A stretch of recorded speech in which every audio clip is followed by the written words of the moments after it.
Okay, this is the story you asked for.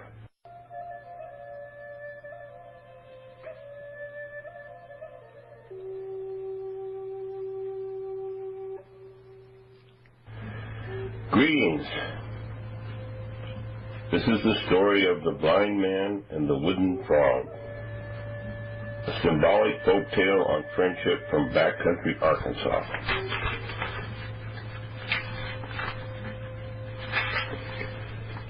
On the edge of the woods, there lived a blind man.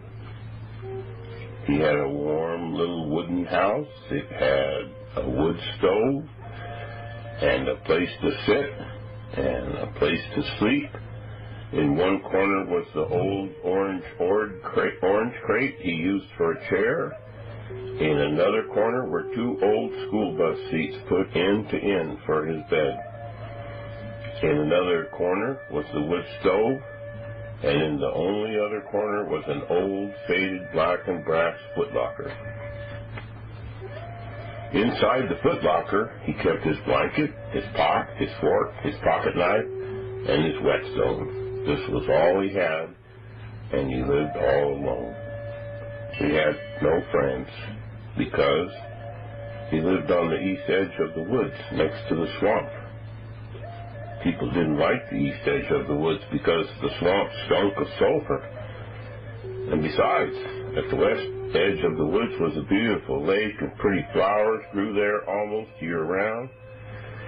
People went to the west edge of the woods very often, and they had a little cafe there that opened early in the morning and stayed open till late at night. The little cafe served hot coffee and homemade potato biscuits with blackberry jam and fresh butter for 85 cents. People came from many different places to visit the West Woods on moonlit nights and to eat the famous potato biscuits.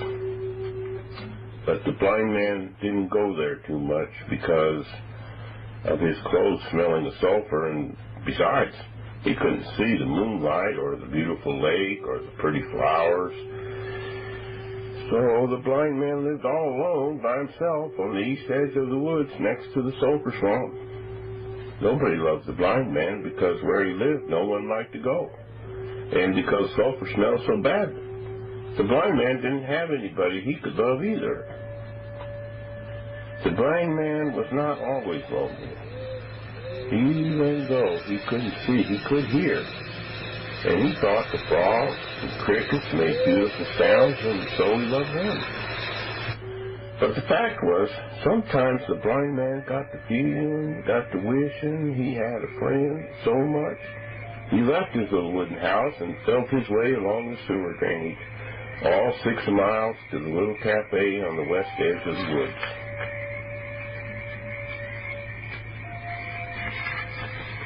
The owner of the cafe was a kind man and always gave him for free 2 cups of coffee with fresh cream, 4 hot potato biscuits, the biggest ones he could find, and all the blackberry jam and fresh butter he could eat, except that the owner always had the blind man sit in the far corner where the sulfur smell wouldn't bother the other customers so much.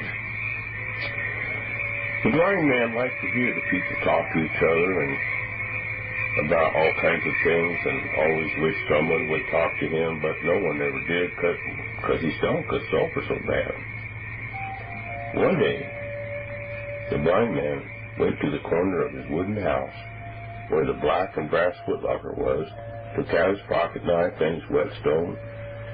He found himself a piece of wood and decided he would carve himself a friend. "We will go everywhere together, me and my friend," he said to himself. But the blind man didn't know how to start. And so he went outside and sat down on a log by the swamp and began to cry quietly to himself while he waited for night to begin. Since the blind man couldn't see, the only way he could tell the difference between day and night was that night began when the first frog started to croak, and day began when the last cricket stopped its chirping. Because the blind man loved the companionship of the sounds from his friends, the frogs and crickets, He always went to bed right away after the last chirp from the crickets. But when he would wake up, it was always lonely because the crickets and frogs were still asleep. And so that is when he did his chores and fixed his only meal, and after his meal he would always go outside and sit down on the log by the swamp, wait for night to begin. As he was crying that day, waiting for night, wondering how he could start his new friend, the first frog croaked. And then he knew. He would carve himself a wooden frog that could be his friend. So, for many nights he sat quietly on the log by the swamp, listening very carefully to the sounds the frog made, while at the same time feeling all over the piece of wood with his fingers. Finally, after many nights of listening to the frogs, he decided how he should carve the piece of wood. And he began. He would make tiny little slices in the wood, then feel it, and listen to the frogs very carefully. Then very carefully he would make another slice, feel, and listen. He fashioned the piece of wood into a friend in this manner, very slowly and very lovingly over a period of many months, trying very hard to make sure his piece of wood turned out to be a frog. Several times he took his piece of wood along with him to the cafe and sat there smiling, feeling his piece of wood and making improvements here and there from memory. One time, the cafe owner came over to the corner and sat down at his table for a short time, watching the blind man. Curiously, he asked him what he was doing, and the blind man told the owner he was making himself a wooden frog. Then the owner inquired how he could carve a frog if he couldn't see one. By listening to how the frogs sound, the blind man replied with a confident smile. The owner looked across the table at the shapeless wooden form and inquired of the blind man how far along he was. "I'm almost done." The blind man smiled again. "We will go everywhere together, me and my wooden frog." The owner said nothing, but some of the customers who had looked on began to laugh. They suggested to the owner that the blind man should leave because now, in addition to the sulfur smell, he had finally gone plain crazy. As soon as the blind man heard this, he got up to leave, and the owner spoke up and said, "Whoa, please come back when you get done. I want to see your frog." "When will he be done?" "I will be done in 3 days, the blind man replied. "I will come back and show you my frog 3 nights from tonight." Well, word about the crazy blind man and his shapeless wooden frog spread, and not just a few people decided to stop by the cafe that night to see if the blind man could carve a wooden frog that looked like a frog. On the 3rd night, the little cafe on the west edge of the woods